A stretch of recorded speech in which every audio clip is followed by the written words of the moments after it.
Guys, am I audible? What's the problem? Hello? Yeah, you are audible now. Yeah. Hello, everyone. Yes.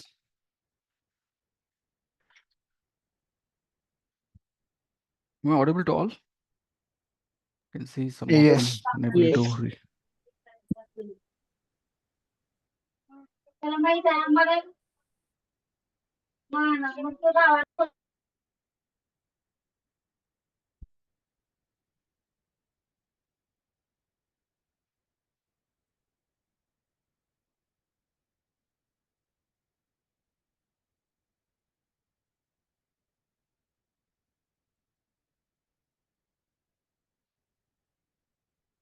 Okay, so where are we now?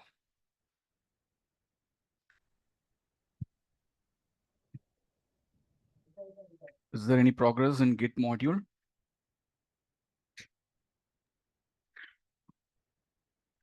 Are you guys practicing?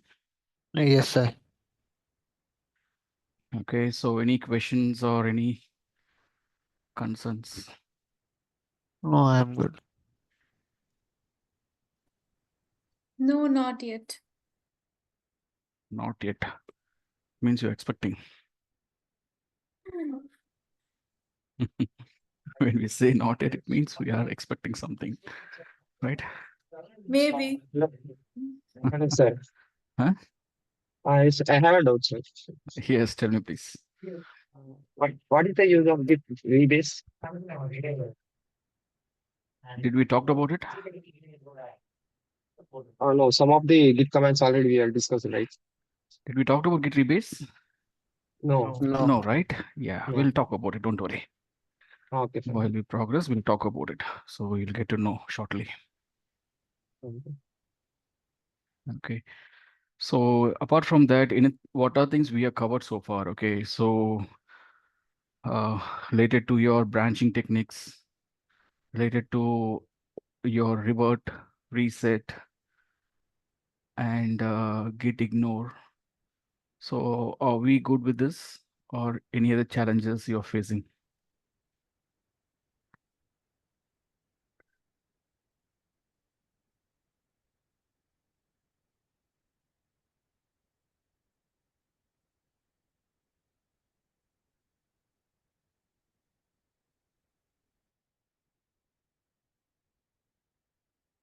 Okay. Fine. No problem.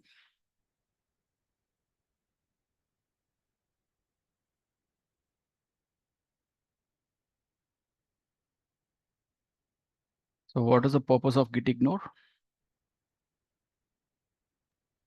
It is ignore the unwanted files. Used to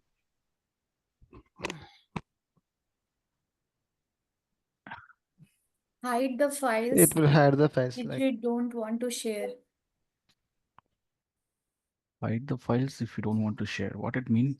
Ignore the files from the tracking. So if you want Git to not track the file, you can use Git ignore to hide That is some of what the the files. point. That's what the point. Okay. It is not like removing or hiding the unwanted files. If it is, if you think it is unwanted, then why to create in the repo folder, right? So it is just to prevent Git from tracking that file. That's it. Right. And it is a best practice. Whenever we create any repository, it is always recommended to understand the repository components. Let's say if you are preparing the project workspace for your Java-based application, means in the Java-based project, what are all the components you have to ignore? What are all the components to be considered? So as an application team, you need to be very clear about it. Similarly, if it is a Python-based project or a .NET-based project or Ruby, depends upon the programming languages, there are a lot of components, right?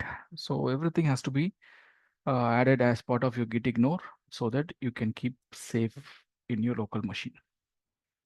Now, in today's session, we'll continue with our git branches, because in our last session, we were discussing about the working with branches, right? So how to create a branch and how we can able to create new commits in the branch. And also during that process, if there is any conflict occurs, how to handle that conflict, right? So all these things we were discussing, no? So what is a merge conflict and how to handle the merge conflict? Did you get chance to go through this? Can you able to reproduce the merge conflict? Okay, if not, please try with that. And as part of DevOps practice, it is not recommended to have merge conflict. It is always recommended to prevent the merge conflict. So to prevent the merge conflict, what are all the things possible you should able to make it. Correct. And especially the merge conflict should not occur in the default branch, that is in your master branch or the main branch. For example, if you can consider all these things, the branching strategies, those branching strategies are used to perform the parallel development without impacting the integrity of the master branch. So whenever you try to merge anything to the master branch, right, you should able to test that changes, and upon proper testing only we can able to merge to master branch. Correct. So once it is merged into master branch, it is considered as a production version. Okay, you cannot go on fix the issue there. So it means ultimately this branching strategy, it is something used to prevent the merge conflict in the master branch. That's what we do, right? So why we use these features here? Why we use multiple features here?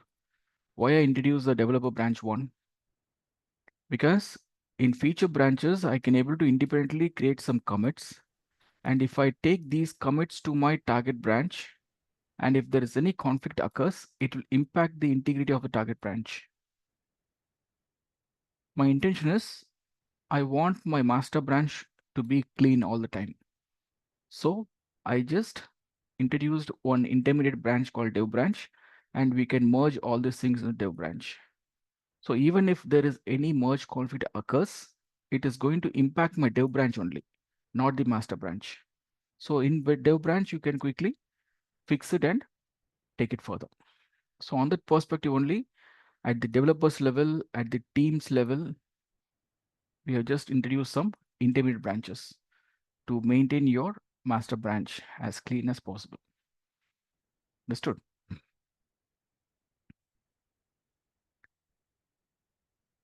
Easy?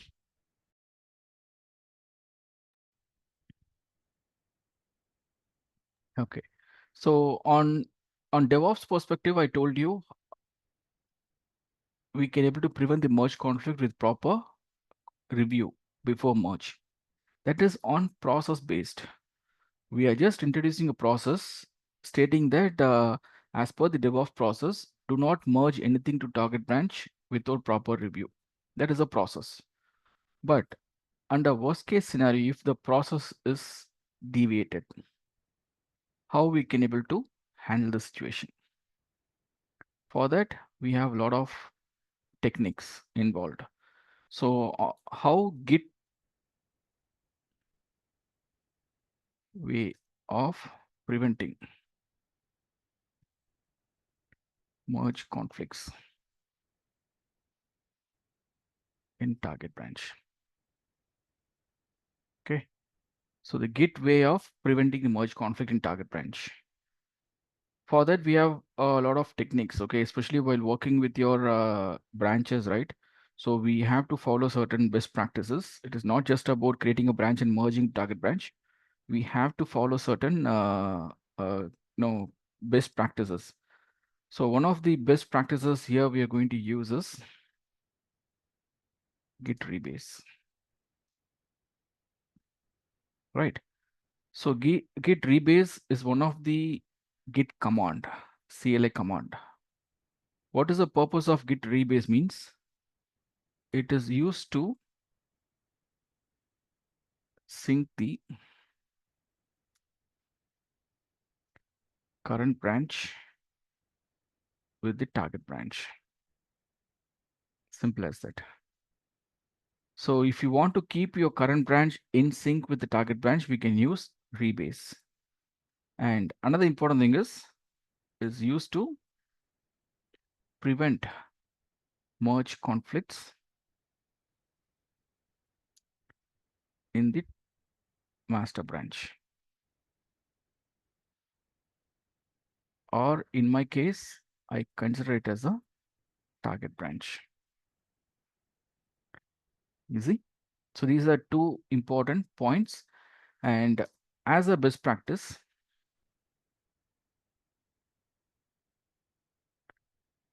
it is always recommended to use rebase before merge. So please remember this point. It is a thumb rule. And it is also one more having one more capability. That means it maintains. If you want, I can add that point here.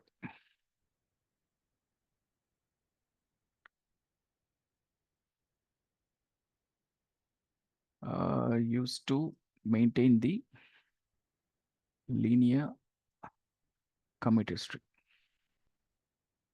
This is also one of the features. Got it? Easy. So when we talk about Git rebase, if anyone asked you about Git rebase, means it is a technique that helps to maintain the linear commit history. It keeps your current branch in sync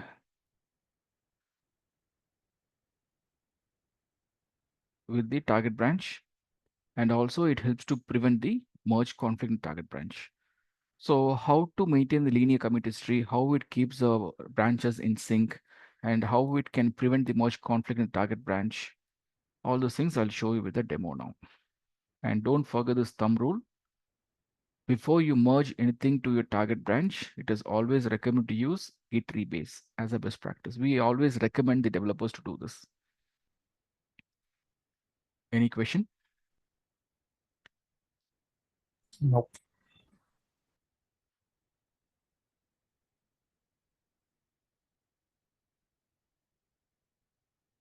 Okay. Now, consider a scenario. I have a repository, and in this repository, I have a master branch. Assume that we have an initial commit like CM1 and CM2. So based upon this master branch, if I create a feature branch, what will be the outcome of feature branch now? It is just a copy of a master branch, right? Yes. So it's just a replica of master branch we have created here. Correct. Now, assume that I also have another branch called feature 2 created based upon the same level. Now, in feature 1 branch, I am making some incremental changes like feature 1's commit 1 and feature 1's commit 2 and feature 1's commit 3.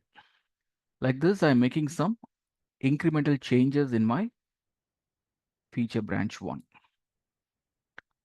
Now, once my changes are ready, what I'll do usually, We will merge. first we switch to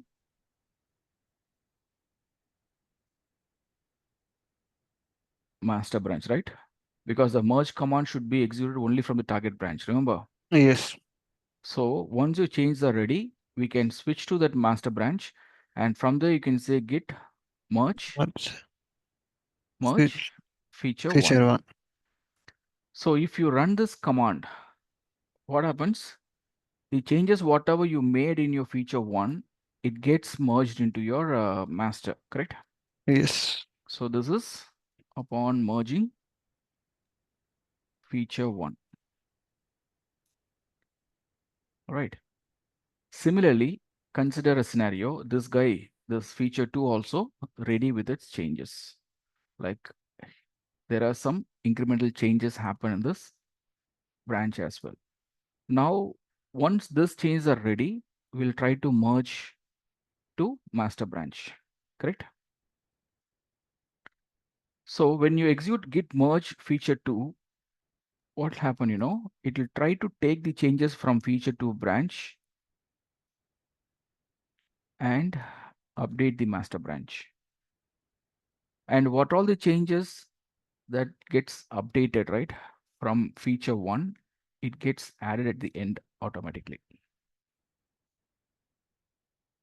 Right. So this is upon merging,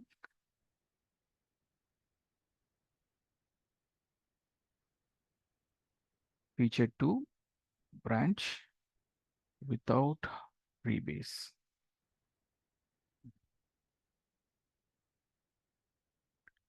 Okay. So if you look into this scenario, is this a proper sequence of execution? No. In master branch, already the master branch was updated with the feature 1 changes. Then only you are trying to merge your feature 2 changes. But if you try to use feature 2 changes here, it will just consider the feature 2 changes as a first priority, and it takes the feature 1 changes at the end. This is not a sequence, right? What is the expectation actually? The expected sequence is Feature 1 first, something then like one. this. Correct. So this is the expected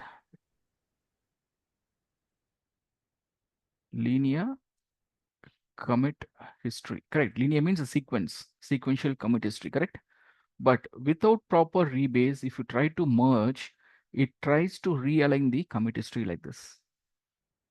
So how to prevent the situation means we can use rebase. So as a best practice, it is always recommended to use rebase before merge.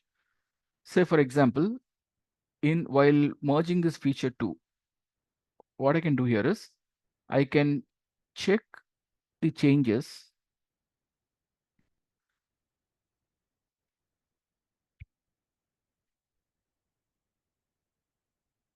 I can commit the changes in feature 2. And before you switch to master branch, you can give a command git rebase master. So when you say git rebase master, what happens, this command will get into the master branch and check for any incremental changes happens in the master branch or not. If there is any incremental changes happens in master branch, it brings the changes into your feature branch 2. And what all the new changes you made here, it gets automatically aligned at the end. So this is the outcome of rebase in your feature branch. So it means while creating feature 2 branch, this was the base with 2 commits. Correct? With the initial 2 commits, I have created a feature 2 branch. It means this was the base. Whenever the changes are happening in master branch, and when you try to rebase it, rebasing means we are trying to change the base of that feature 2 now. So from CM1 and 2, it is going to consider all the incremental changes that has happened in your master branch. So now this is your new base. On top of it, it adds your new changes. Now, if you switch to master branch and what is it called, merge changes, you can able to get the expected result.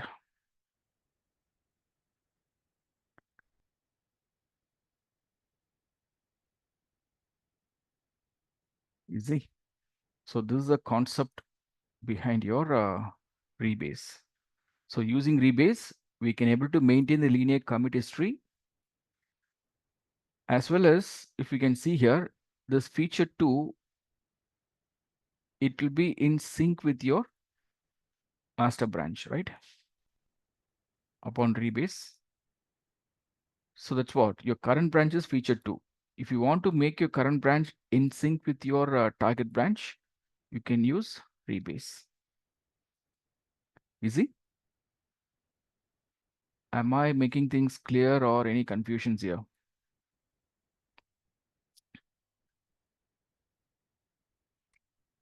Hello. Can you repeat? Yeah. So using your rebase, we can able to maintain the linear commit history. Why? Because always the rebase command will get into the target branch and check for the incremental changes.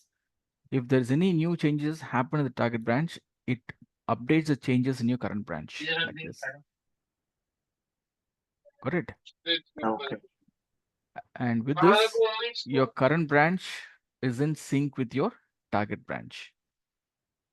And another important factor here is while it is bringing the changes from your target branch to your current branch, let's say these changes, F1 changes are getting into your feature 2 branch now. During this synchronization, if there is any conflict occurs, let's say both feature 1 and feature 2 are updated the same file. Correct. In that case, the merge conflict will occur. It will occur in your feature 2 branch. So once you get merge conflict here, you can resolve the merge conflict and then commit the changes to your master branch finally. So that's why it is used to prevent the merge conflict in the target branch. So this is one of the best practices we always recommend, because at any point of time, we should not get merge conflict in the target branch. Easy? Now, I'll show you how to work on it. Let me get into my, where is it? Yeah, what is it? Git bash, right?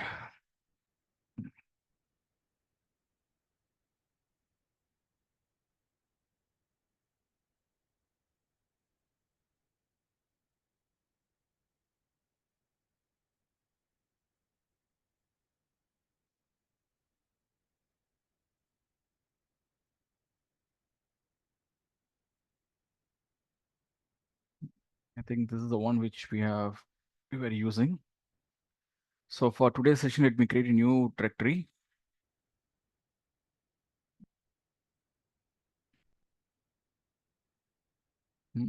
Sample test repo.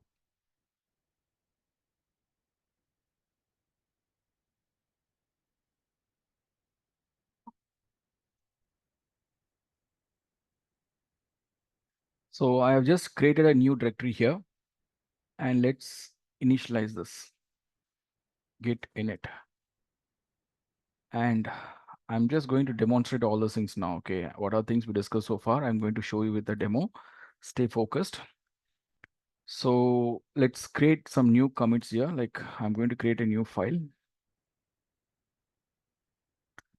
Git add and then git commit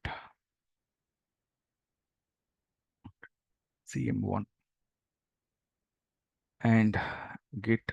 Let me create one more commit if you want for file 2. Add and then commit. So now in our repository, we have 2 commits. And we have 2 files associated to that commits, and the status also, it is clean, right? With this, if I create a new branch, let's say I'm going to create a new branch. The branch name, it can be like feature 1 and feature 2. And let's switch to that branch. Git switch feature 1. Hope all are listening, right? All those things you must have practiced in last 3 days, correct? Yes. Yeah. You can able to understand now while I'm typing without explaining, you can able to understand right, what I'm doing here, right? Yes. It's already covered. Okay, so fine. So now if I say the log command here, I should be able to see my feature 1 is in sync with my master branch. Always the feature branch will be compared with the target branch only. No need to compare it with the feature, other features and all. At this point, these 2 things are in sync. Now let's create new commits. What is it? S1.txt file. Let me add it to the staging area of my feature 1 and commit this to feature branch 1. Similarly, let's make few more commits.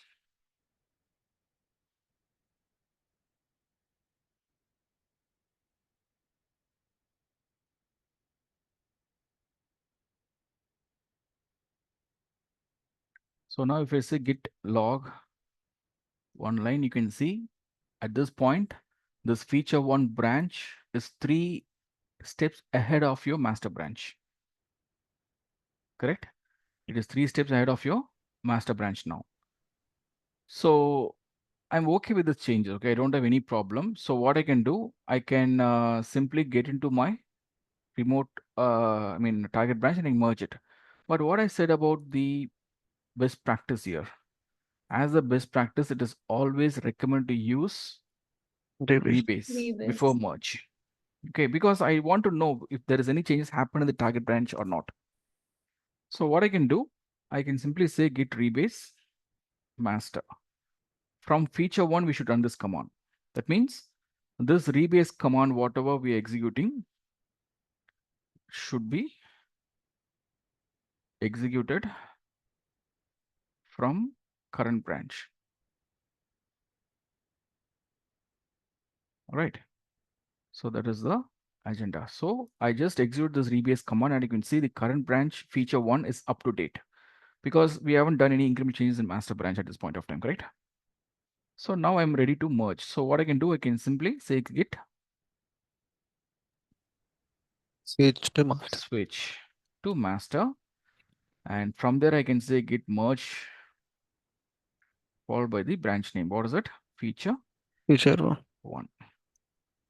So now these changes are merged. And if I say git log one line, you can see your master branch and feature one branch are in sync now. What all the changes I have prepared in feature branch, it is merged to my master branch. Easy. Yes. Now, same time, let's get into the feature two. And if I say git log one line, what is expected here? It has the initial two commits, right? Which was the base of feature two. Now you can able to make some changes like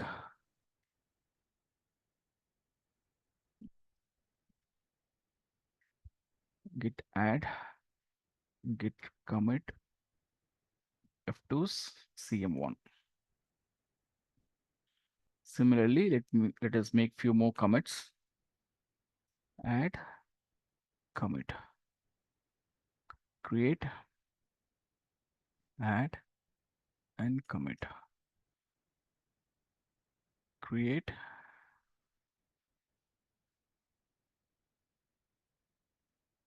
add, and then commit. So like this, I made some incremental changes here. So if I say git log one line, you can see your feature two is 4 steps ahead of your Master. initial commit, not master branch. Master branch does not have any clue here, right? Yeah. It is not having any reference to master branch because what are things we did in master branch not have any clue about it.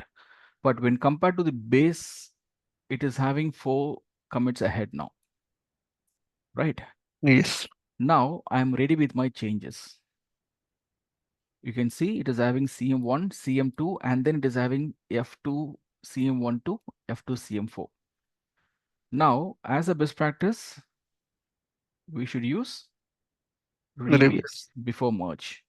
So when I say git rebase, followed by the target branch name, here the target branch is master. See what happened? It has successfully rebased and updated the reference. Earlier, it was saying like your branches was in sync, right? When I tried with my feature one, but now master branch is having some updates.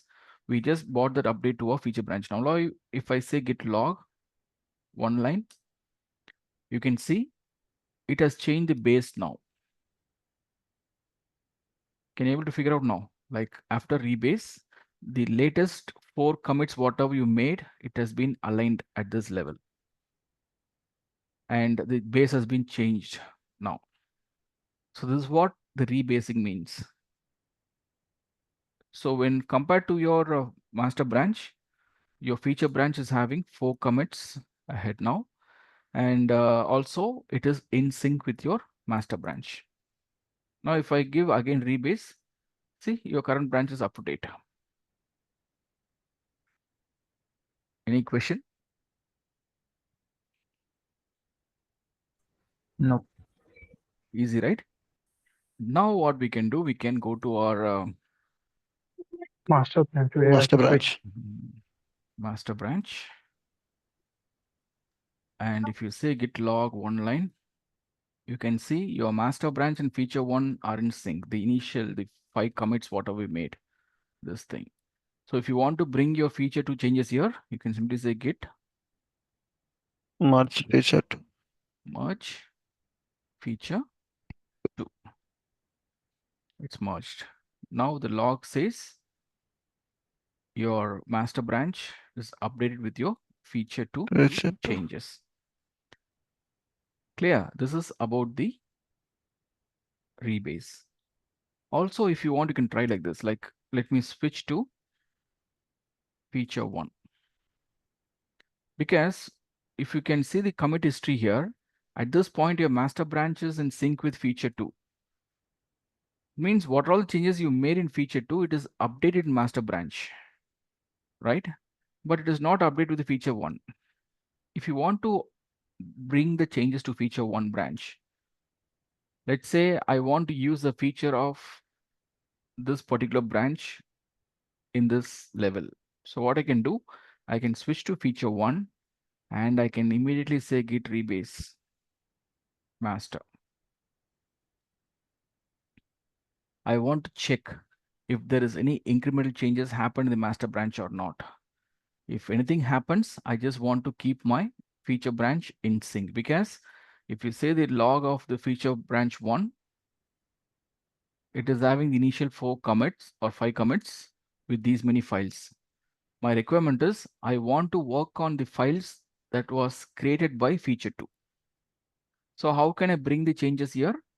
I can use git rebase followed by that master branch name. See, it is updated. Now, if you say log, your feature branch is in sync with your master, and which in turn syncs with your feature 2. Easy. Interesting. Yes.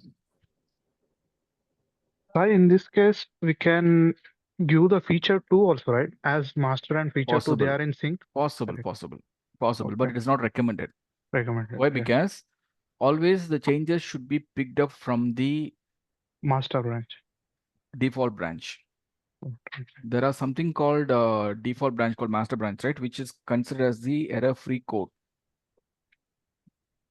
Why? Because while you are working on master branch, the feature 2 might have done some other changes, right? Without the knowledge of master. Correct? So the data, whatever you want to extract, it should be a consistent one. It should be thoroughly tested one.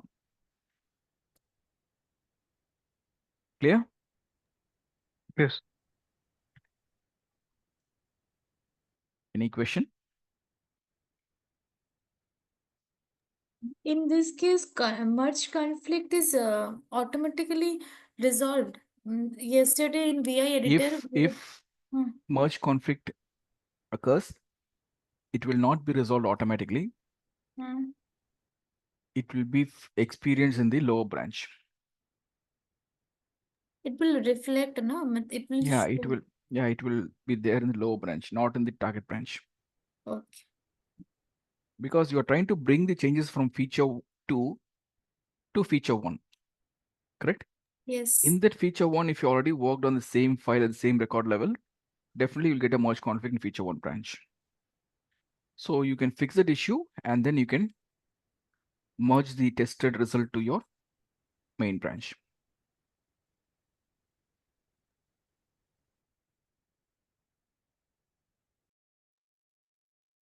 Easy. This is all about your rebase. I repeat, rebase is one of the best practices to be used to keep your current branch in sync with your target branch. And it also helps to maintain the linear commit history in the target branches. Any question? I think initially someone asked about this, right? Hope it answered the question now. Yes. It's clear.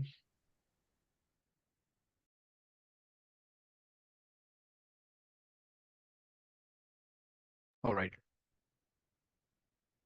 So if you're clear with this,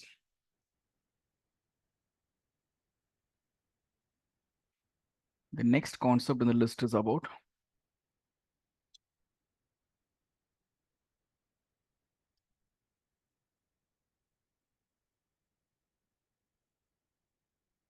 git squash option.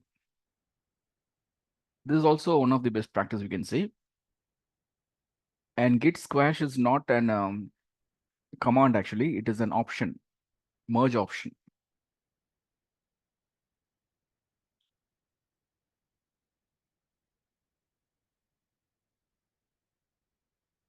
Option is used to combine more than one commit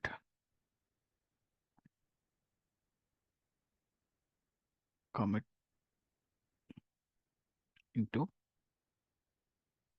single commit point. Correct. It is used to combine more than commits into a single commit point. Very simple as.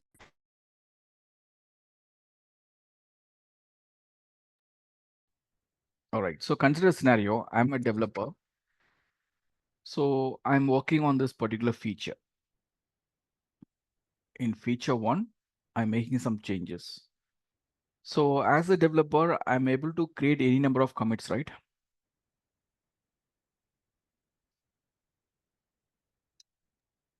Yes. Will there be any restrictions? No. We can't give restrictions there because developers while coding, right? Even I can see every day, even if they miss a semicolon in that script, they will create a new commit. If there is any small syntax error also, they'll create a new commit. So without proper testing, they will keep on committing the changes and it will create a huge list of commits in the history. So assume that I have a repository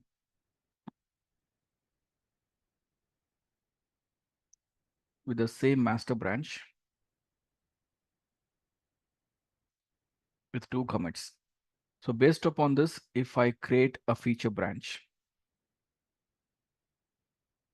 and I'm making some new commits here, possible, no?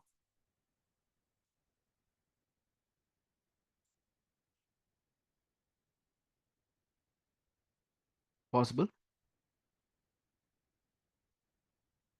Yes. Because to complete my task, I need a 500 commits. Okay, to make my function executable to test everything, I need at least 500 commits.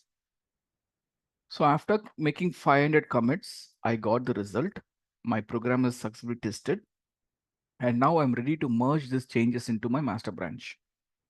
So what we do here actually, we use git switch to master and we say git merge followed by the branch name like feature 1. If I run this command, what will happen?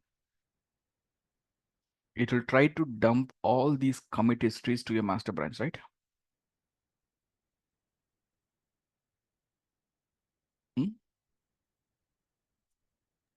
Yes. So upon merging master feature 1, your master branch will be dumped with all these 500 commit histories. Do you still need that to dump all the commit histories in target branch?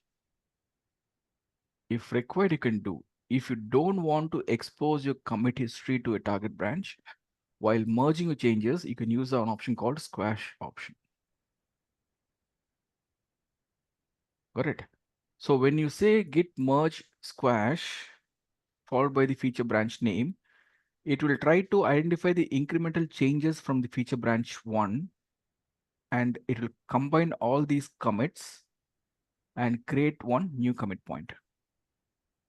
So once you execute this command in that master branch, you have to use git add and git commit -m followed by the final or new commit message.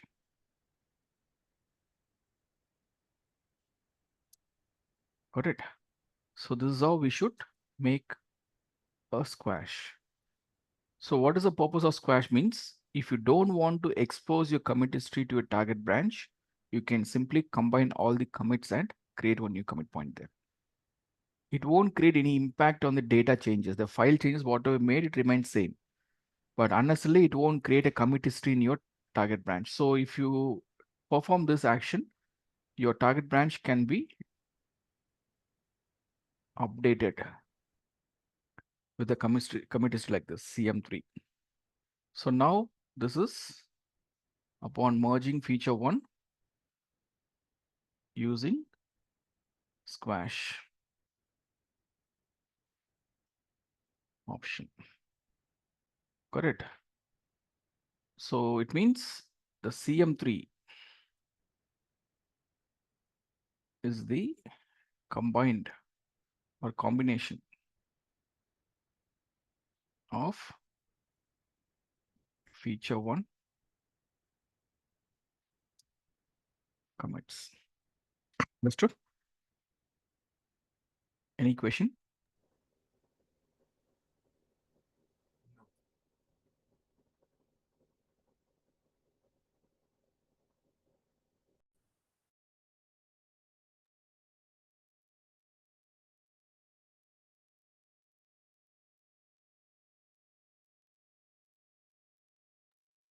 What happened? Why so silent? You understood or Yes. Yeah, after we merge into the master, sorry, after we switch into the master, then we'll merge the feature and comments. Huh? Yeah, Okay. just combines. So Sai, what happens with git log when we git log it? Will it show all the previous commits No, or only the it won't. latest one? It won't throw all the commits. That's what the agenda, right? I don't want to dump all the commits there, Okay. right? So if you can see my status, okay, we are on feature branch, right? Git log. I think it's already merged.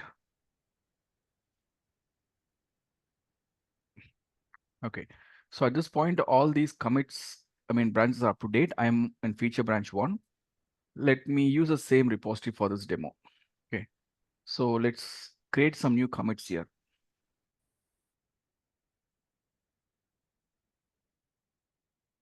I'm creating some commits.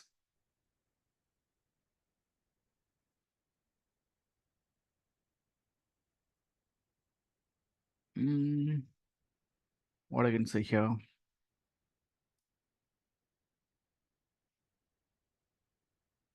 One, just for an example, F1 commit 1. Okay, just to differentiate. Okay, already we have some commits, so I just don't want to confuse you people. So better I use a different term there. Adding it to staging area and then making another commit. Creating another file. Add to stage and commit. Create another file. To stage and commit. Like this, we can able to make any number of commits in the current branch. There's no restrictions here. So now if I say git log 1 line, you can see my feature branch 1 is having 5 commits ahead of my master branch. So I'm ready to merge my changes. So what I can do, if I say git rebase, can I expect anything there? No, it is already up to date. So these are my new changes. If I want to merge it to my target branch, what should I do? I should first switch to master branch. Master. And what we should do, we just say git merge feature 1.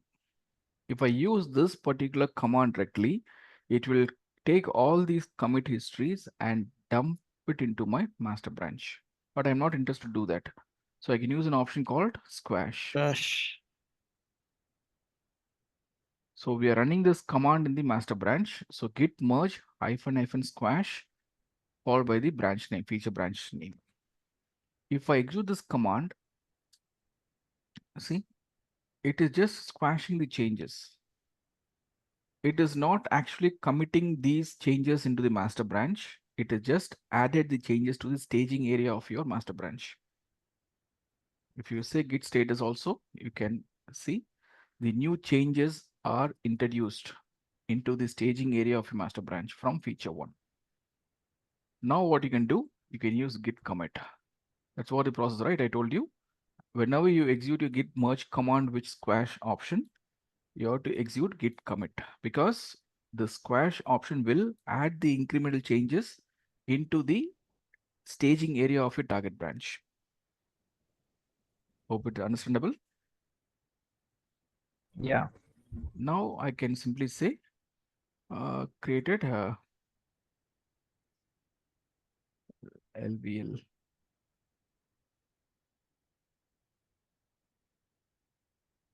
text file, something like this. Now if I say git log in my master branch, see, on top of these 5 commits or initial commits, all these incremental changes has been combined together and created just one commit point. Understood? So if you see the list of files, you got all the files, all the L level files are available here. It is not going to impact the data, but it is going to compress or combine all the commits into one commit point. That's it. So if I say git show followed by the commit ID, I should be able to see these are the files created as part of the commit. Easy. Am I clear with this? Yeah. Clear. Yes.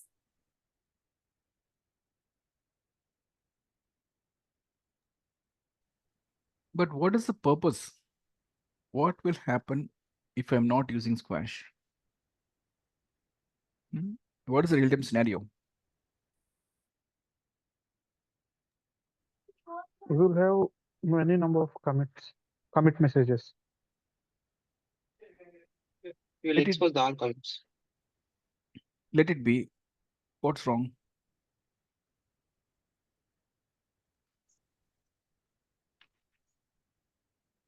There can be one thing like if we want to go to the commit history, then we have to face many commits, small commits.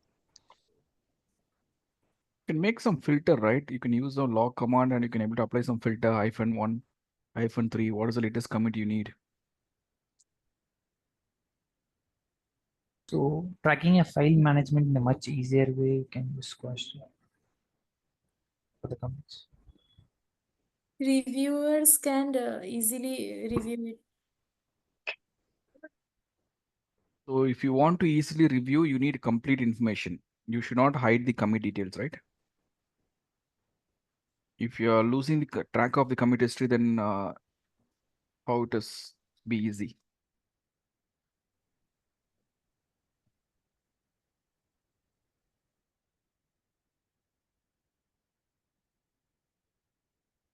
So, Sai, another question. See, if we are using git merge squash, all the previous messages they will vanish or what? Hello? First, let's fix this question. You understood the point or not? The squash combine.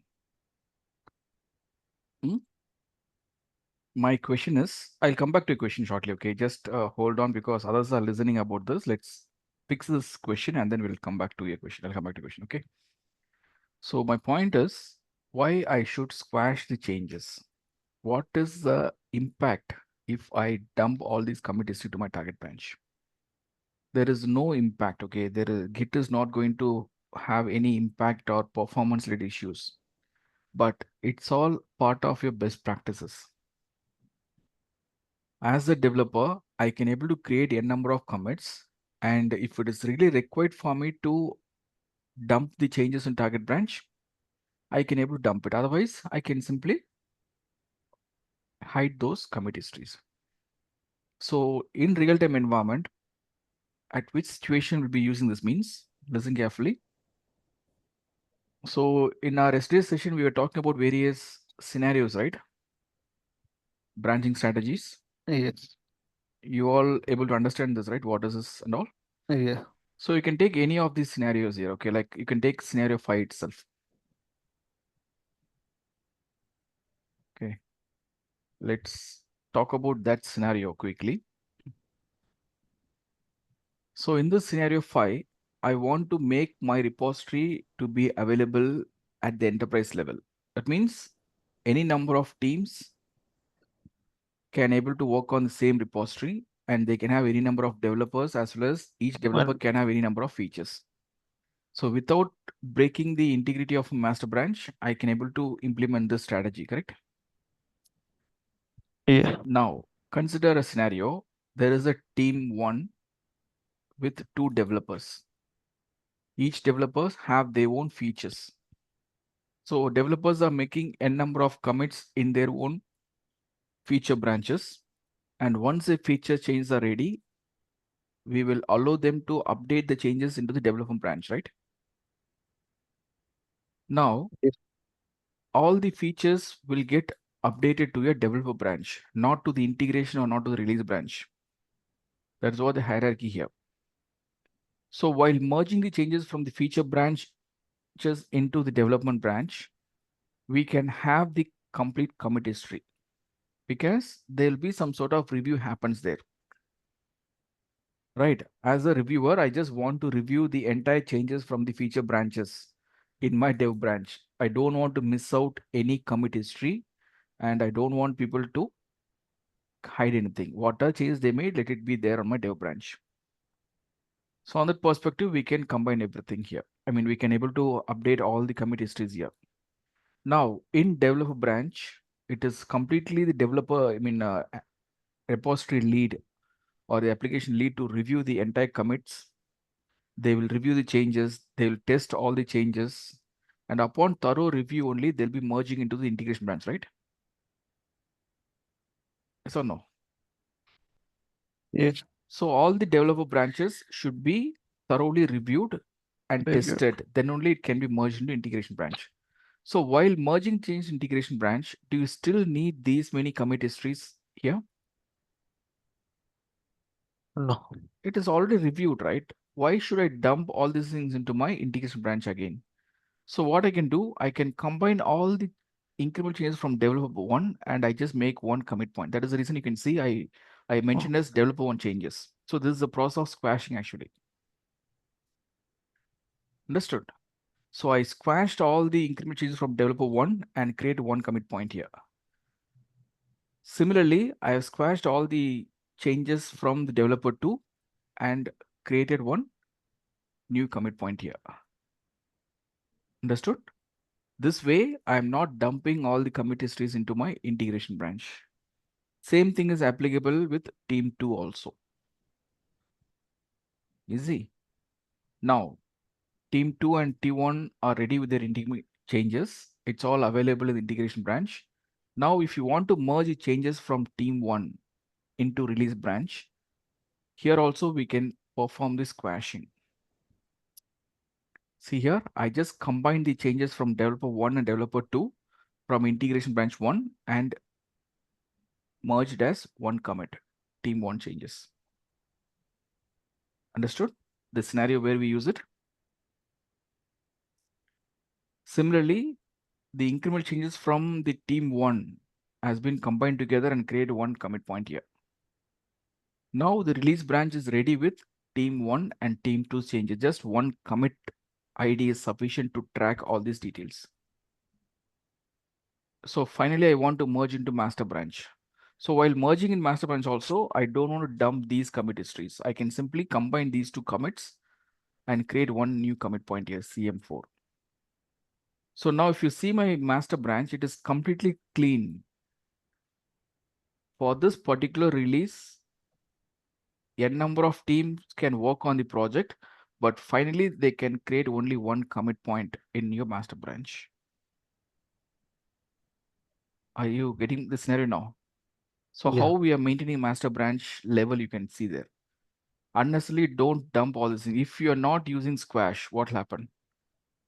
It maintains all these commit histories, everything. It will be like hundreds of commits will get dumped into your master branch, which is totally not required.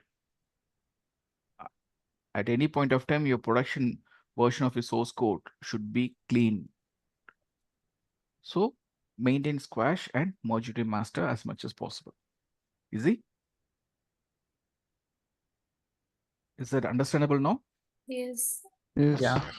Okay, coming to that question, someone had a question, right? Is that answer the question now, or you still have the question?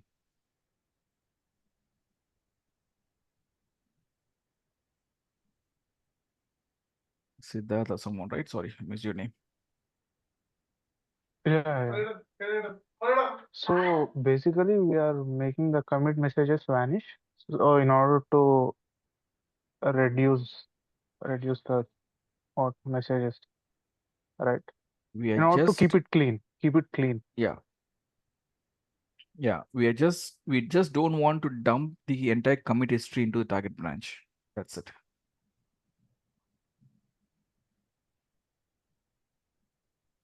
Easy.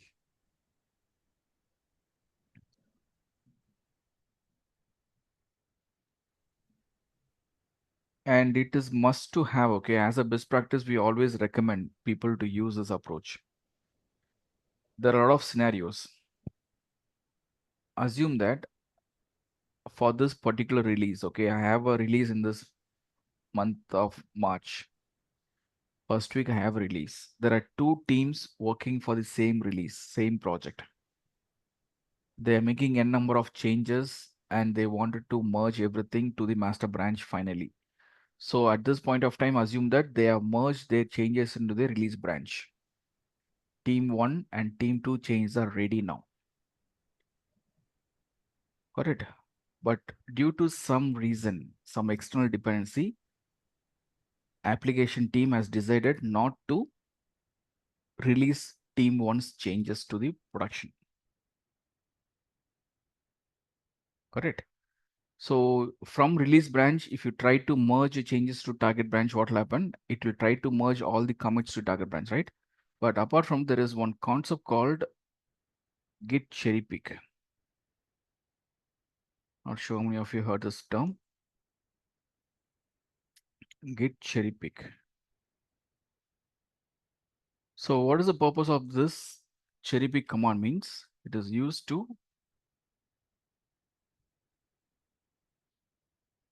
merge specific commits to the target branch. All right. It is also same as merge. Okay, there is no difference. It is also going to update your changes to target branch. But if you say git merge, it will try to merge all the increment changes from a feature branch, right? But assume that your feature branch is having 5 commits, or in this case, assume that you have 2 commits, and I just want to merge only one commit to my target branch. So what I can do, I can simply say git cherry pick followed by the commit ID.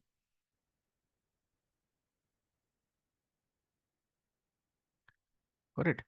Or if you want to choose any other specific commit, you can able to choose multiple commit IDs also. Like this is commit ID 1 and commit ID 2. So it means from your current branch, only these 2 commits will be merged into your target branch. Easy? So in my case, if I don't want team 1's changes to be merged into master branch, what I can do, I can safely use git cherry pick followed by the team 2 changes. Only one commit ID I can give there, which will be easy for me to quickly identify the team 2 changes alone. Just with one commit ID, I can able to identify all the commits, right? All the changes from feature 2, I mean team 2, right? Possible? Yes. With one commit ID, with this commit ID, can I able to identify all the changes from team 2? Yes or no? What's happening? Yes. Yes. So this is what the main purpose of using Squash. One of the important reason why we use Squash. It happens sometimes your release management team, or due to some external dependencies, the release might get postponed. But still your change is available here, right? If you thoroughly tested, you can simply use cherry pick. But again, there is one more important point here. as per best practice, it is not recommended to use cherry pick. Okay. We never, even I never talk about this topic to any of my associates. Okay. Any developers, I never talk about this topic. Just for information, I'm saying you the purpose of it. It is not at all recommended to use cherry pick in real-time environment. And during interview, also don't say like we'll use cherry pick and all. You'll unnecessarily get caught. Correct. So what is the reason for not recommending this particular concept means?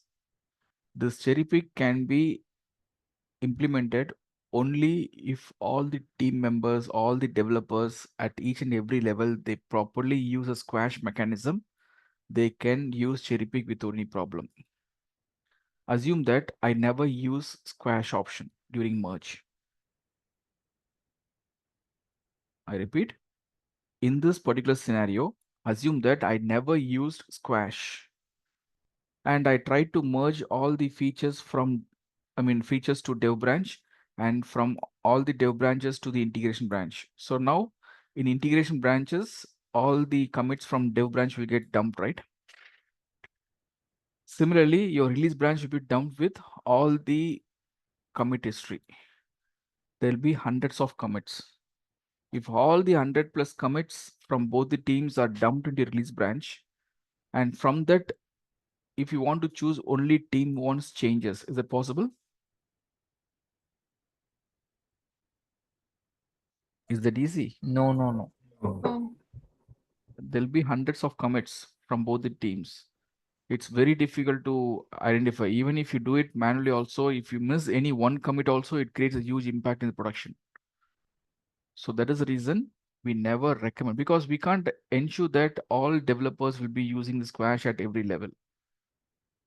There is no mechanism to monitor that and all. Okay, it's a process. We recommend people to use, but we cannot assure that everyone are strictly following that, right? So we have to do a lot of reviews on that. Just to reduce that overhead, we simply say no to use this concept. That's all. Easy. I'm just giving you some real-time scenarios. Okay, so please keep all these things in mind. Definitely it'll be useful during your interview preparations. Any question? What happened? Yeah, Monday it's too hard, right? To concentrate. Looks like it's all. Why so silent today? What happened? Clear. You can see a lot of people are there on call, but can hear only very few voices. Or people are doing any homework there? I mean, any other multitasking? I think this topic is never used because we cannot decide on other branches basis because they have checked or not properly everything. Okay.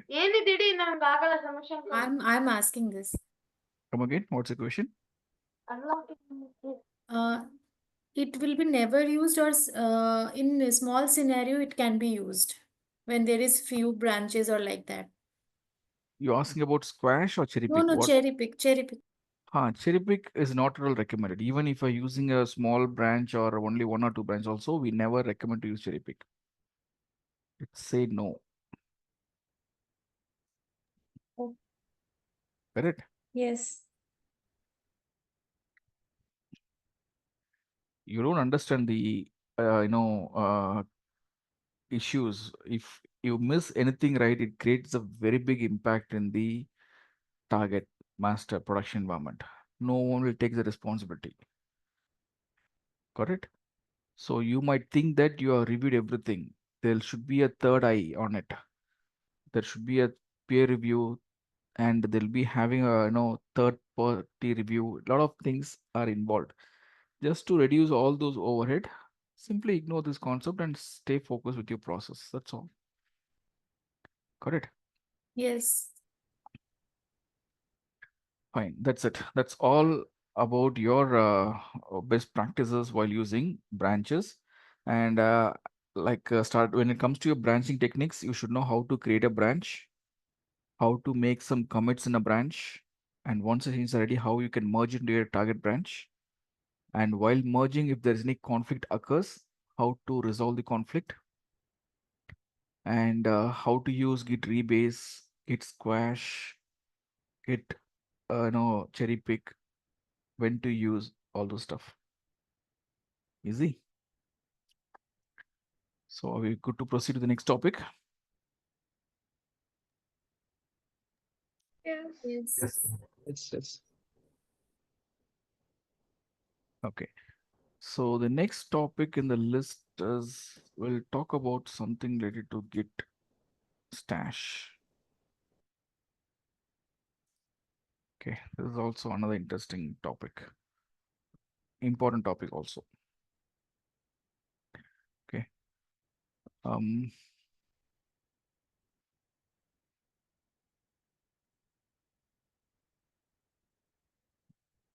Okay.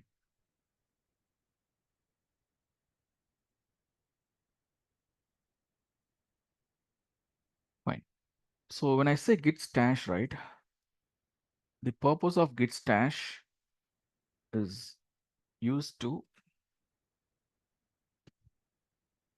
save the uncommitted changes to the temporary area. Simple as that. Very simple. See, for each and every command, I'm giving you the purpose, right? Just try to remember those points because this is what expected during interview. Whether you practiced or not, that is secondary, but at least this one statement, if you can able to talk during interview, anyone can able to understand that you are comfortable in the topic. Don't frame your own stories and all, okay? It's not required. Just up to the point. What is it required? Why it is required? That's it. On top of it, if they ask you how to use rebase, how to use, then you can give your other additional stories and all. But when they asked you what it is, just be to the point. Now, the very important thing is, consider I have a repo and I can have a master branch with some commits, right? And I can have feature branches also. Correct. So whenever we talk about the repositories, right, Git repository, it is always recommended to work on the repository, and the status of repository should always be clean. When I say git status,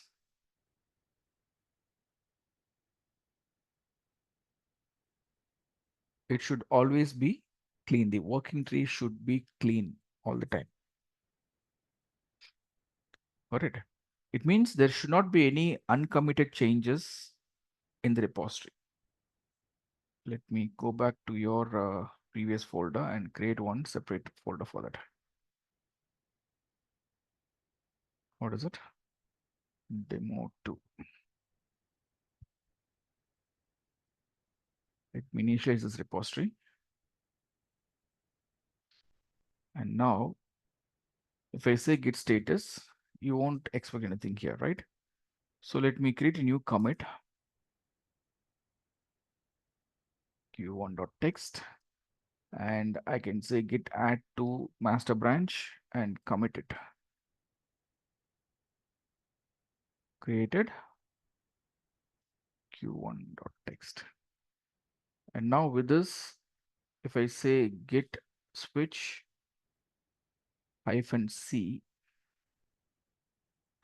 feature 1.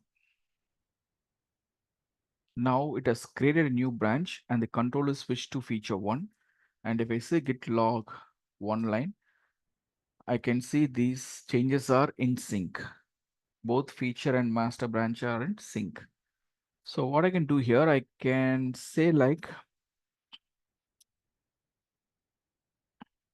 let's say for an example, consider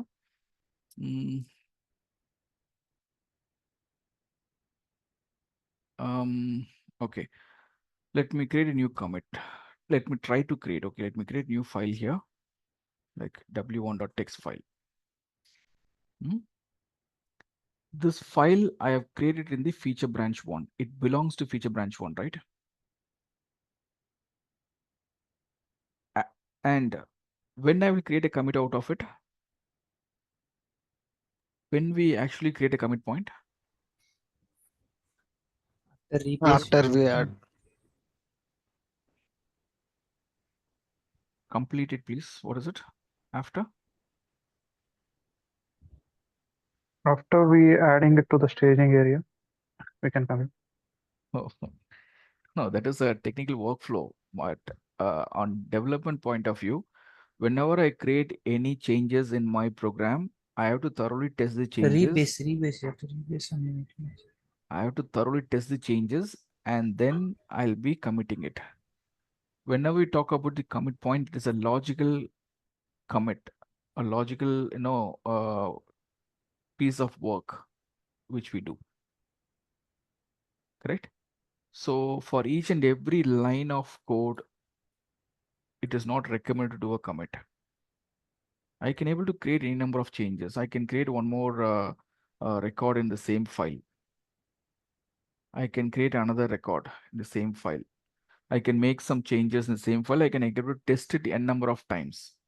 Once my testing is completed, if I'm sure about that particular file changes, then I can able to add it to the staging area and then I can able to commit it. That is what the usual practice.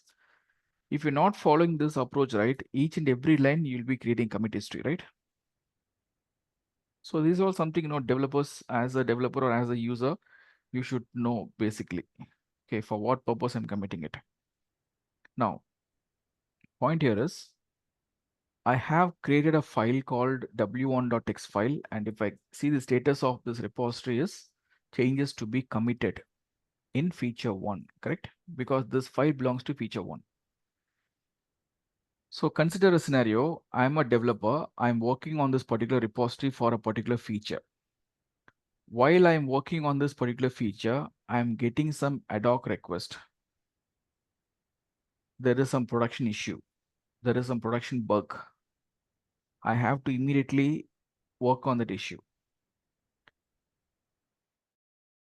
A lead will just ask me to leave this work and get into the task to fix the production issue.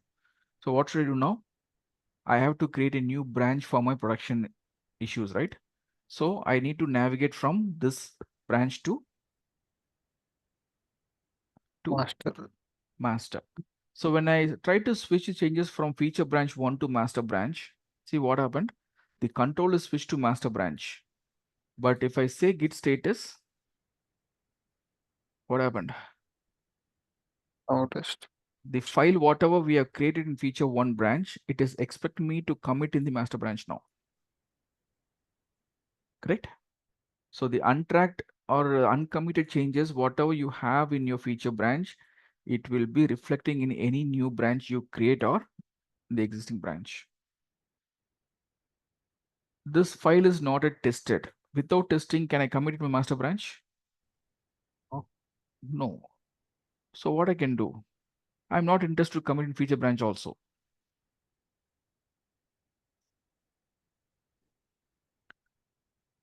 Correct. This file belongs to feature 1 and I'm not interested to commit this file in feature 1. It is there in my staging area.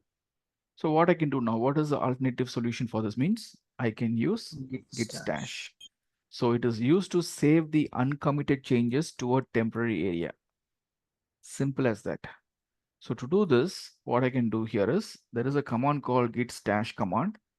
And if you say git stash list, it is used to get the list of all the stashed entries. As of now, the entry is empty. It is a list data structure actually. It is empty.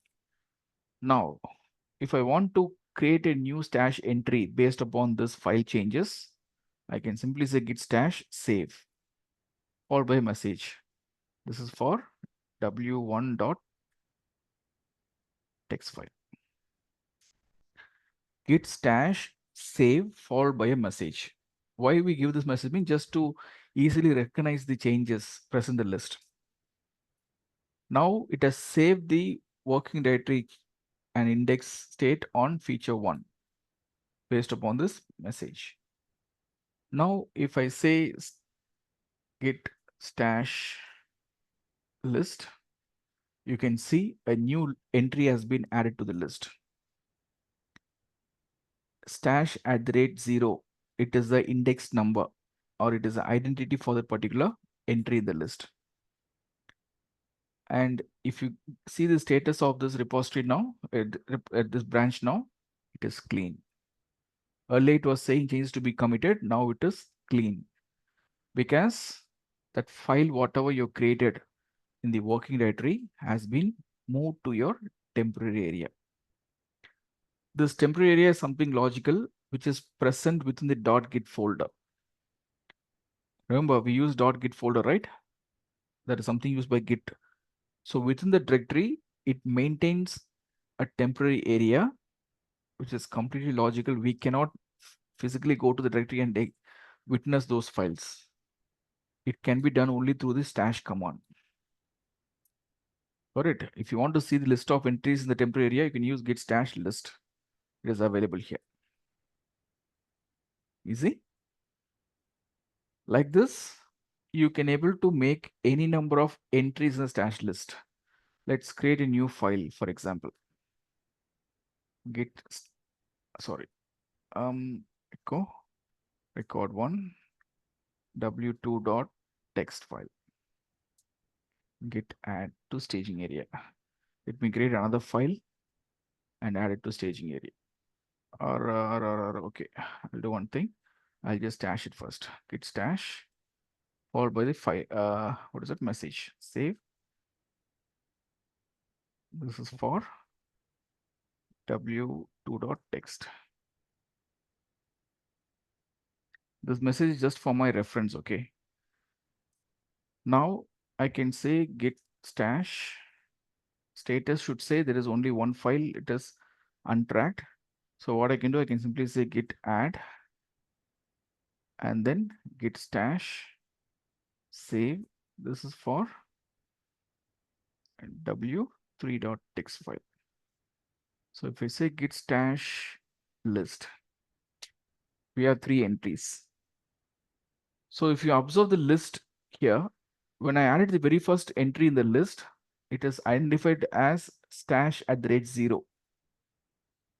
Whenever you add new entry, see here how it is assigned. The 0 always represents the latest entry in the list. Right? It is a list data structure, and there is a property of list called last in first out.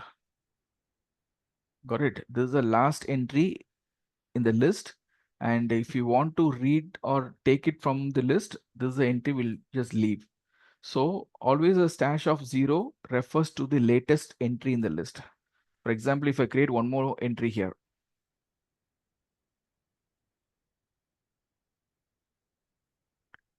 and if I say git add, and then if I stash it,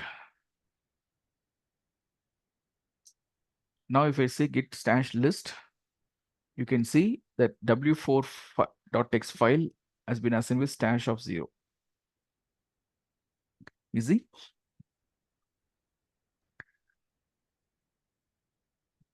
Are you able to understand? You want to have a quick break or like what? Please respond. Clear.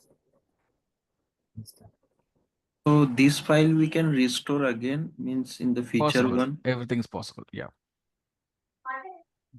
Yeah, no problem. If you want to have a quick break, please go ahead. I don't have any problem, but please be attentive. So the commands, whatever we've seen here is, let me just quickly summarize the commands. So we use a command called git stash save.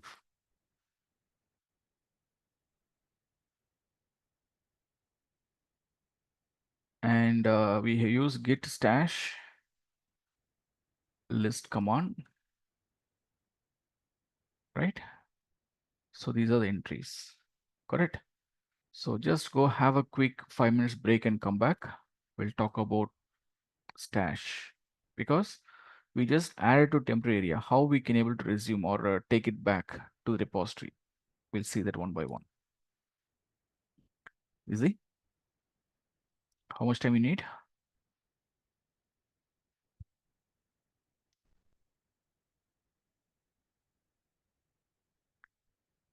5, 10, 20, 30. How much? 5 is sufficient.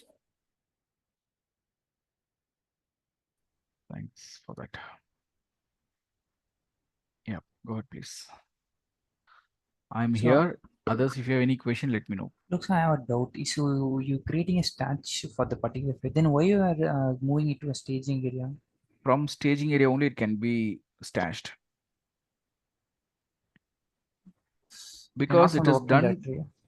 If it is in a working directory, Git is not even tracking the file, right? Okay, sure. I understand. So, Sai, the technical terminology is itself a temporary area. Yeah. Area. Yeah. Okay. But even in .git, it will not be visible, right? It will be there. It just creates some address space and it will be stored in that one. It So creates a temp folder and It will maintains be it. there, but see, You cannot access it directly. okay. Suppose think that we are inside .git, and would we be able to see that file? Not possible. That's what I'm saying. Not possible, right? Not possible. It is a logical entity. Logical entity. Okay. It can be accessible only through git CLI commands, like git stash command. Git stash. Okay. I'll show you now. Okay, once people are back, right, we'll see how to access it. So if you are not sure of committing that file, we can use git stash to save the file in temporary folder. Right? Yeah, temporary area. Yeah, that's it. Don't even say it's a temporary folder. It's just temporary area managed by Git. Okay, sure. And we can stash only one file at a time. No, it can be more than one file also. Like what are things you have added to your staging area? Everything can be stashed in one entry. It's possible. So, sir, we can use this concept. Like, see, if we have like 10 files in our staging area, and among them we only want to commit only 5. So you can unstage it. Okay. So it is a way of unstaging only, right? It is a way we can use this If command, you right? unstage it, it will be there in your working directory, correct? Okay. Again, the Okay. history of that, the status of that repository is considered as an untracked file. If you Untracked file. navigate to any other branch, that untracked file will reflect in another branch, correct? Yeah. So just to avoid that situation, we are completely moving this into a temporary area. Temporary area. So the same thing. See, if we have 10 files in what staging area, among them we are not sure about the 5 files. We know in a way we can commit that, but we are not sure. So for temporary purpose, we don't want to commit. So in that case, we can just stash it. Or we can commit another file. So we can do that, right? Okay. But you cannot selectively move a file to stash list. Got it. If you have 10 files in the staging area, and if you want to stash only 5 files, means it's not possible. Correct. Selectively, we cannot. So yes. Okay. Collectively, it is possible. It just stash all the 10 files, not just 5 files. That's the point. So if you don't want to stash, means you just move it to your working Move directory. to the working directory. Working directory, and then commit the 5 files. 5 files. And now you can again add it to staging area and stash it. Okay. Get your point? Yeah.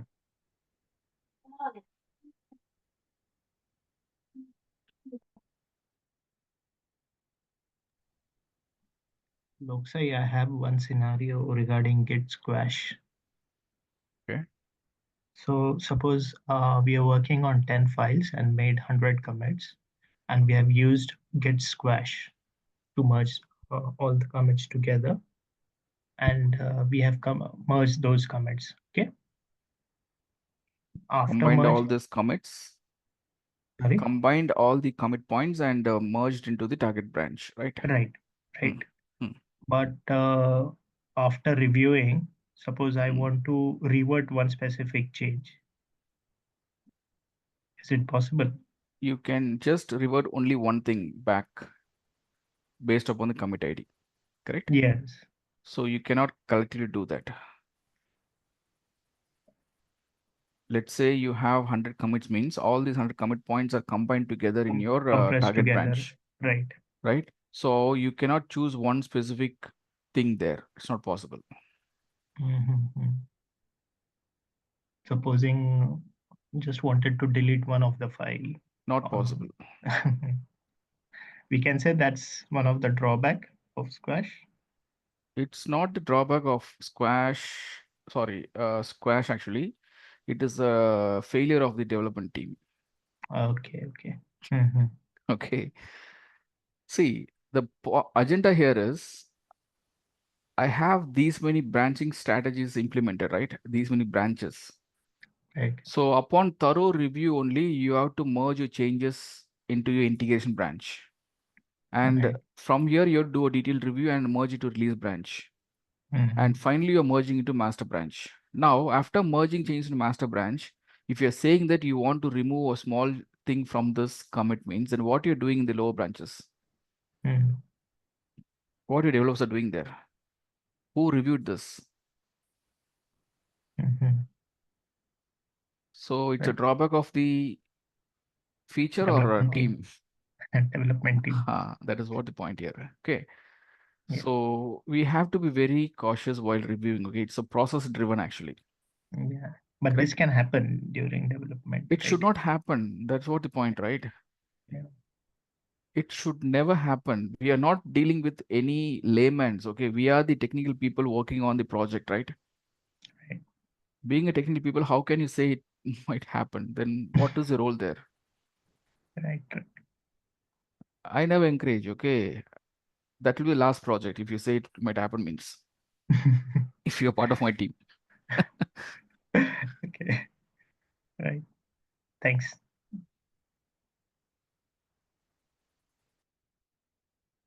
So yes. And dealing with these commits are not the simple thing, because at each and every level, it has to undergo a lot of reviews. There are a lot of approvals needs to be done. This will be the first level approver. This will be the second level approver. This will be third level approval. This will be final approval. So here, if you want to bypass anything or skip anything or change anything, then all the approvers are answerable here actually. Correct? So it is not that small deal. Hope you can understand, no, the Yes. criticality of the project means. Right. Fine. So now let's come back. Hope all are back, right? Fine. So now we have just added few entries in our stash list. Okay. And if I can see the status of the repository, it is clean. So now I've added these entries in stash list and I can navigate to any branch and I can able to perform any number of activities there. See, it is not having any impact in the target branch, right? So once I complete all those issues, related activities, whatever activities I do, I just come back to my feature branch and I want to resume the task. Okay, in feature branch, I want to resume what are all things I added to my stash list. I want to work on that file now in feature one. So to do that, we have to bring the changes from the stash list. So there is a command called git stash list command. First, understand the list of entries available in stash list. And we can use a command called git stash apply. When you say git stash apply, it will get into stash list and takes the latest entry from the stash list and move it back to the staging area. See, that w4.txt file has been moved back to your staging area now.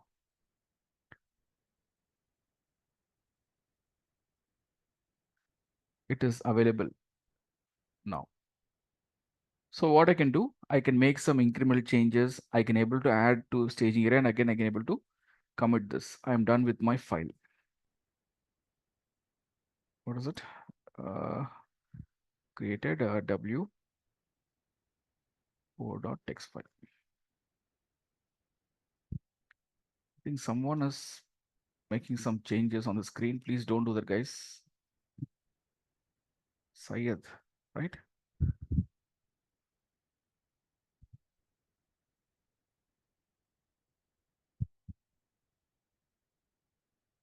Listen, please.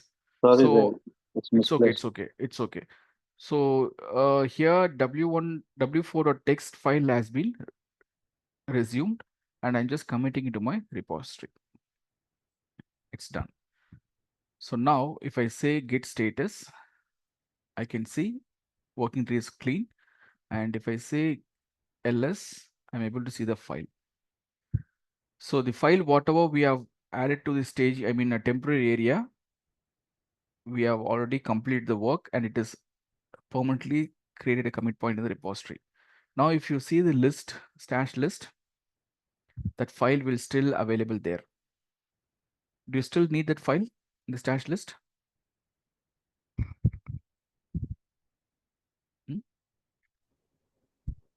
The entry, whatever I uploaded here, updated here, I just worked on it, I committed it, and still the entry is available. Do you still need that entry? No. Yes. Not required. So what you can use git stash drop. When I say git stash drop command, it will drop the latest entry from that stash list. Stash of 0 has been removed. Can you see this? So now if I say git stash list, the file w4.txt file has been permanently removed from your temporary area. It's a permanent removal. Okay, you cannot get it back.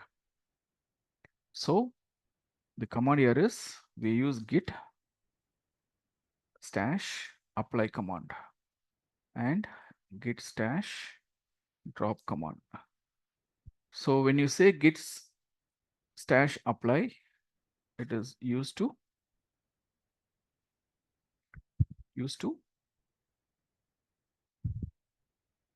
copy, apply, or copy the latest entry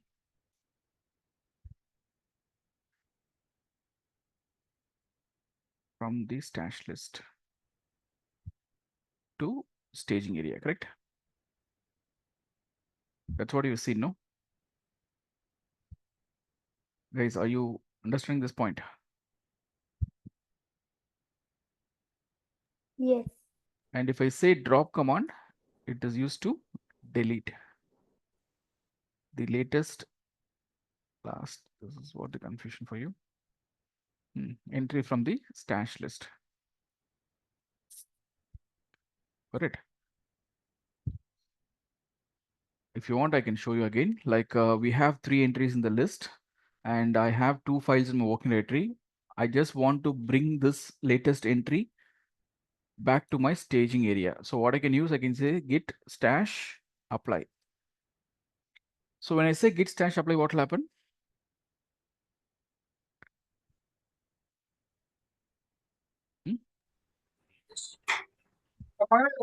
It will bring back the file from temporary area to staging area. Staging area, right? And if I want to remove that file, what should I do? I should Drop. explicitly use drop command. Instead of that, if I say git stash pop, there is another command called pop command. If I say git stash pop, see what happened? It has restored the data into the staging area, as well as it has deleted that entry from the stash list. If I say git status,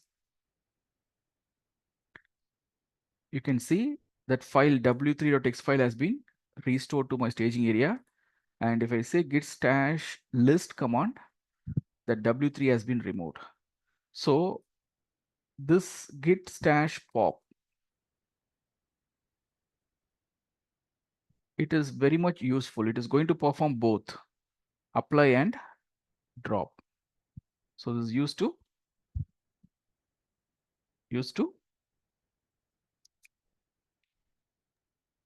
apply Copy the and drop, or I can say like apply the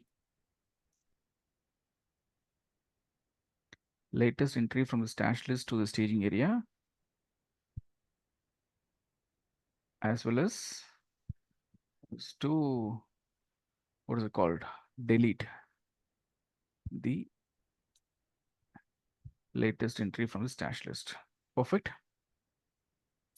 Understandable now? And if you want, you can add this point also. This is used to get the list of stash entries. And this is to create stash entry in the stash list. You see, these are the terms. Any other question? Now, there is another interesting factor here. Listen, please. So in my stash list, if you can see here, let me check the status first. Okay, stash list. Okay, so what I'll do, let me stash it again. This is for die for w3.text file. This is in my staging area, so I'm just trying to add it to my stash list again. Like this, let me create few more files.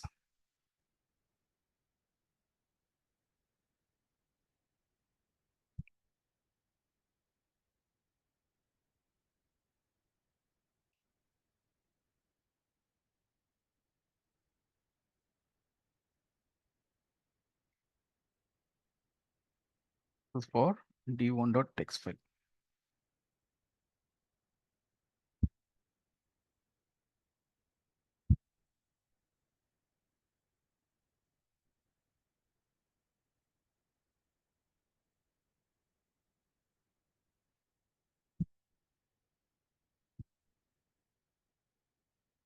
It's stash list and get status.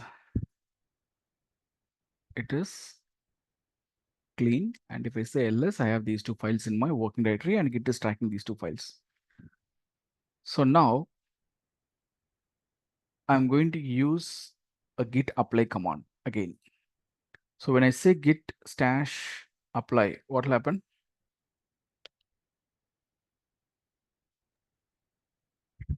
Like it will move the files to stage. Which file? latest The It will, file. because the apply command will always identify the latest entry from the stash list. But I'm not interested in this latest file. I just want to work on this particular file, d1.text file. Means I can use this stash ID along with the apply option. So git stash apply followed by that specific ID. Only one ID you can give. You can't give one more ID here by using comma or space. One at a time can be taken back to your staging area. So stash of 2 means it is applicable to d1.text file. See, the d1.text file has been moved to your staging area. And if you want, you can able to commit this, git commit -m followed by that message like created d1.text file. Now my git status, repository status is clean. But if I say the git stash list, that d1.text still remains there. So what I can do, if I want to remove this, Drop the file. git stash drop followed by that Stash. Yeah. stash ID. So this can be removed with the help of this one. Easy. Yes. So similarly, if I use git stash pop, what will happen? It will pop out the latest entry from the stash list to the staging area. That entry will be removed from the stash list, correct? Yes. You can see here I have these components now. The D1 has been removed. Now, if I simply say git stash pop, it will move this component to my staging area. It just apply and delete.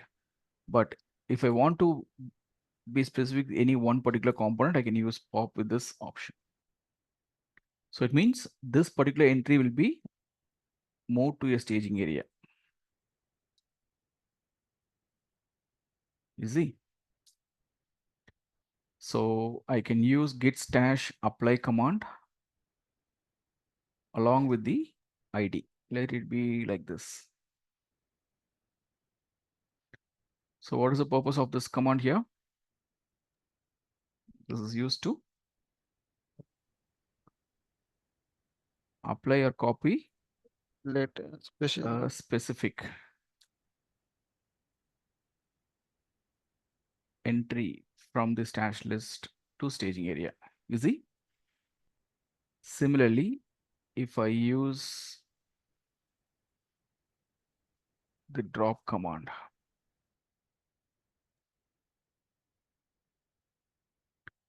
and I can use to this die.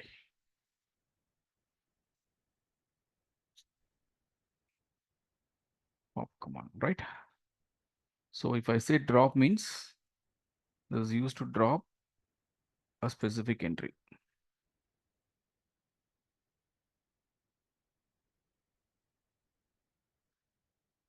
Easy. Am I clear with this? Similarly, we have something called pop command. So this is used to copy the specific entry from the stash list to the staging area, as well as it will delete that specific entry from the stash list. Understandable? It's all very much important for interviews. Okay, so during interview, definitely you'll get a lot of questions on these things. That's why I'm focusing on all the important parameters related to interviews.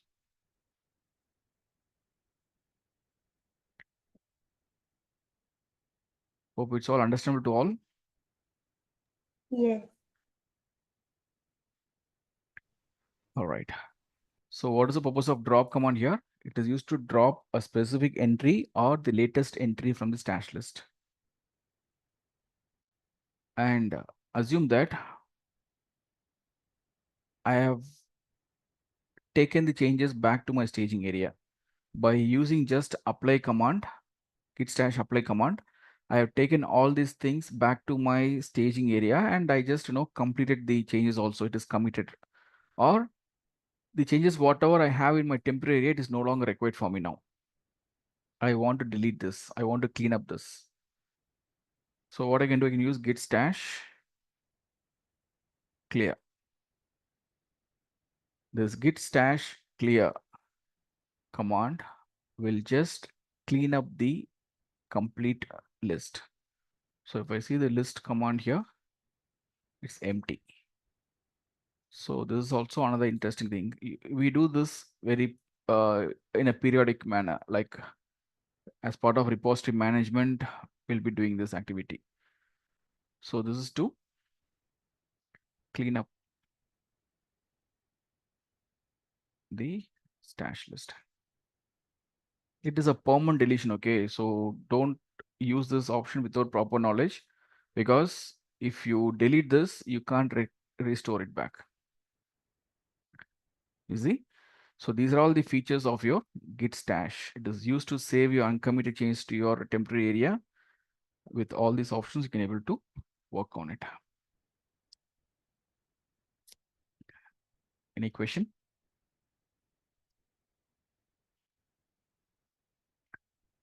All right. All good, or like any questions? Is that confusing out? If we use the git class here, we can't restore those files. Yeah, it's not possible to restore. It's a permanent deletion. Okay.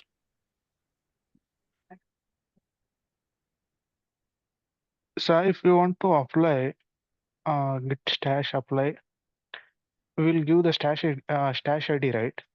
Stash ID. So instead of that, what if we give asterisk? You're not supposed to do that actually. Okay. Got it. So it will be like a what is it called, entry by entry. Why? Because this particular stash list, it is not meant for a specific branch. It is at the repository level. A repository can have a number of branches, right? Okay. So multiple features or multiple development branches, a lot of things will be created there. Mm-hmm. So if you It is simply not say, recommended, but that we can do it, right? We can do that.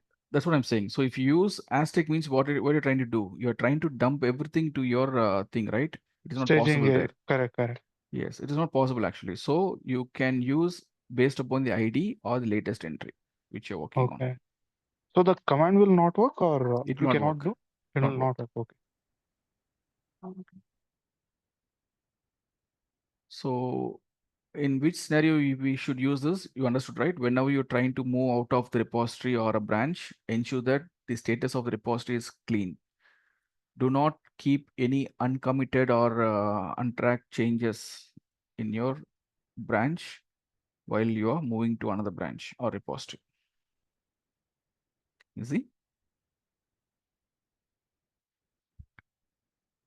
Fine. So if you're clear with this, shall we move on to the next topic?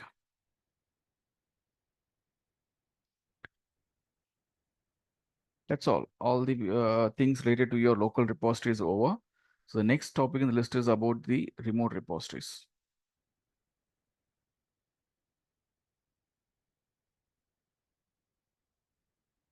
Okay.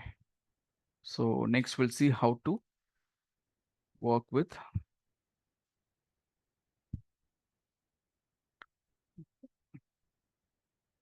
remote and local repositories. So when we start with your project itself, I told you, I mean, a Git module, I told you, like developers workload, right? What kind of project developer will be working on? Like,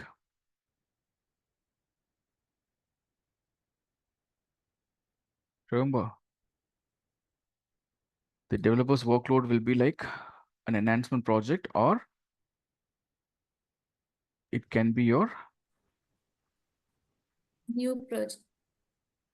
new project altogether. So if it is an enhancement project, what it mean? There is a remote repository that you have to bring it to your local machine by using git clone command. But if it is a new project, there won't be any content in the remote repository. You have to push it from the local machine to the remote repository. So do you remember all these commands? Git clone command.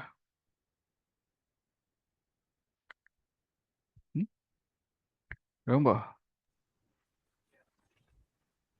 Once upon a time, just 3-4 days back, right?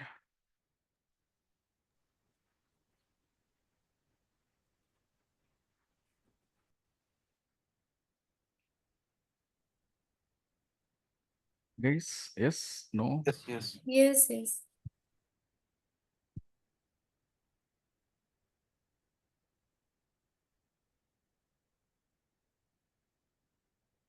So what is the purpose of git clone?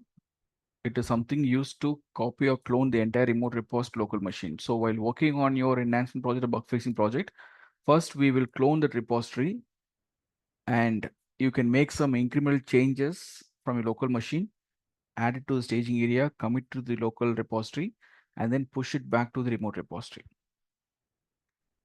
And once that is done, if you want to handle any incremental changes, you can either use git fetch or git pull.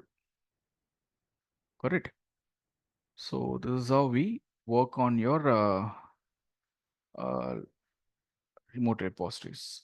So in the next session, first let's consider this scenario. Like assume that we are going to work on some enhancement project. So if you want to work on such scenarios, first we have to create a remote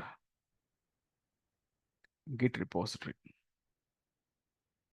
So in order to work on Git remote repository, we'll be using our GitHub account. I believe everyone is having the GitHub account now.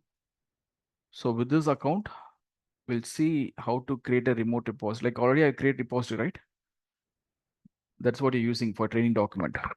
So I'll show you how I have created such repositories, and I'll show you how to make some commits in the remote environment and what are the best practices we're going to follow there. And then I'll show you how to perform clone, fetch, and all other stuff. Correct. So in next session, we'll continue with on this one. Any question?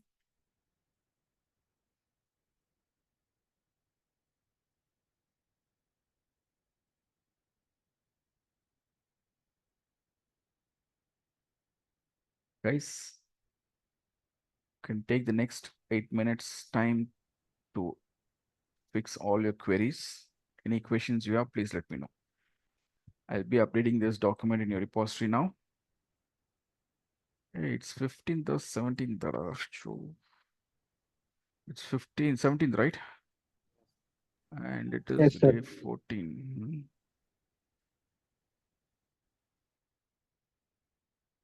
Okay, 13, 14, 14th Feb. Okay, auspicious day, right? And now it is 17 means okay. You had, yeah, I think we are good now.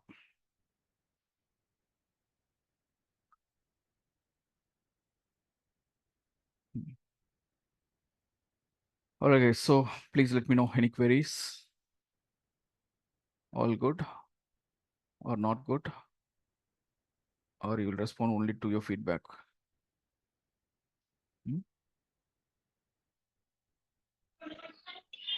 I had a question regarding the fork redo.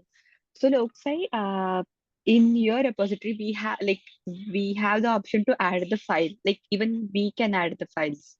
So is it because you have given the access around it, like it is not restricted or anything, or it is because of Git fork? Like, You can add the file into your own repository, right? You can create your own into your own yeah, repository, right? But you yes. cannot directly get into my repository and add the file there, right? Okay, yes, Hmm? yes. So for that, So it will it is not create possible. copy. Yeah. Okay, So it so will. yes, so as a user, you can able to clone or fork my repository, and you can make any number of changes into your repository, which you have forked. But you Okay. cannot make any changes in the parent repository. Yeah, got Which it. is not owned by you, right? So that's Yeah. the point. Okay.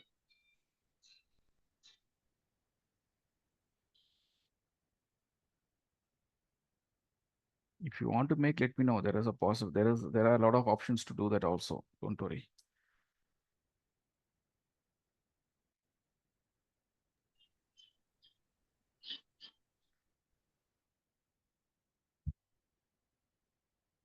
Right.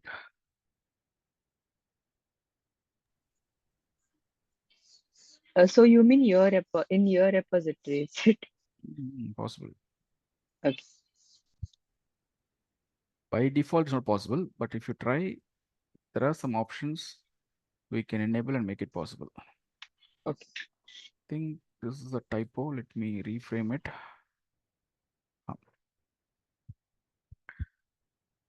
All right, guys. So that's it. I think this is also good. Any other question from anyone?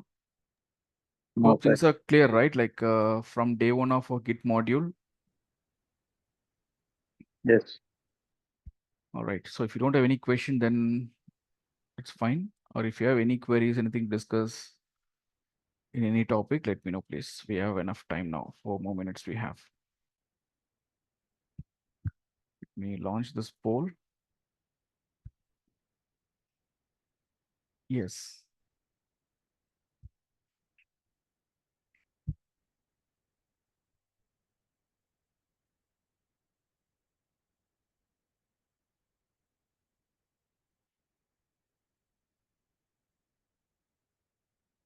You're saying too fast, then you should have stopped me, right? What's the point in mentioning it here? To whom you're mentioning it now? Hmm?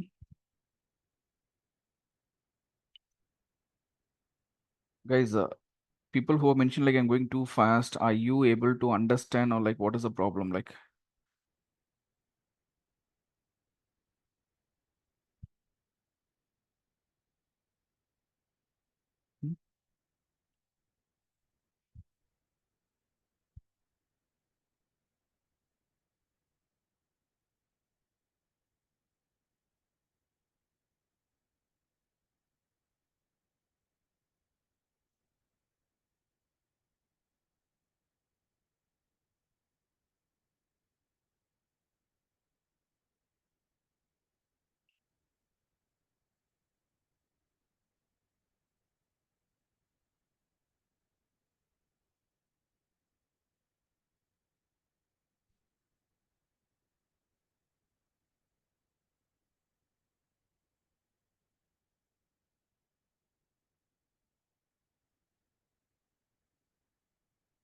All right, then. If you don't have any question, yes, you can log off. Thank you. Thanks for informing at least. Good. Thanks. Thank you. I'm waiting for others. If you have anything, any questions. Yes, I have one question. Yeah. What's the difference between big squash and Could you big please be charity? louder? I think there's a lot of echo from your end. Like, please be clear. Yeah, what's the difference between big squash and big charity? Get squash and cherry pick. Yeah. You can't even compare it actually. Okay, cherry pick you can compare with merge, because both cherry pick and merge are going to perform the same task. It is just going to merge your changes to the target branch. Got it? Cherry pick is used to pick up one or any specific commit and merge that particular commit to your target branch. Right? Understood that point? Okay. And your second question is about git squash, right? Yeah, big charity. No, just now I said about cherry pick actually. Cherry pick is used to merge a specific commit to your target branch. You can have any number of commits in your repository. Out of that, which commit you want to merge to your target branch, you can use that commit ID and merge it to your target branch. It will work.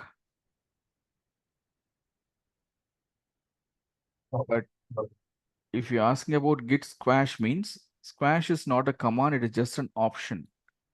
It is just to combine all the incremental commits into one commit. That makes a difference here. Easy? Thanks. Okay.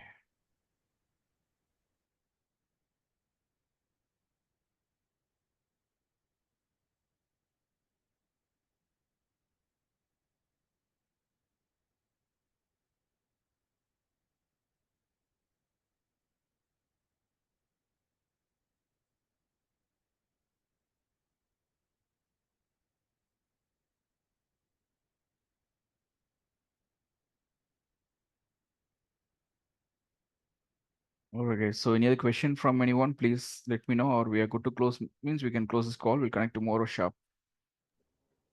Thank you. Thank you, sir.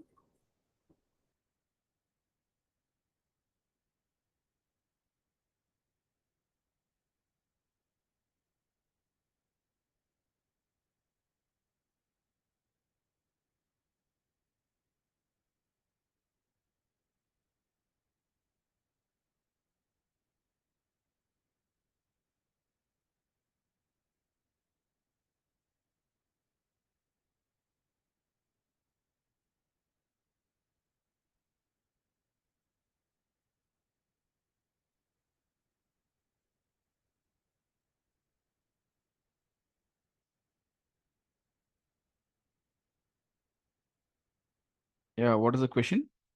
Please.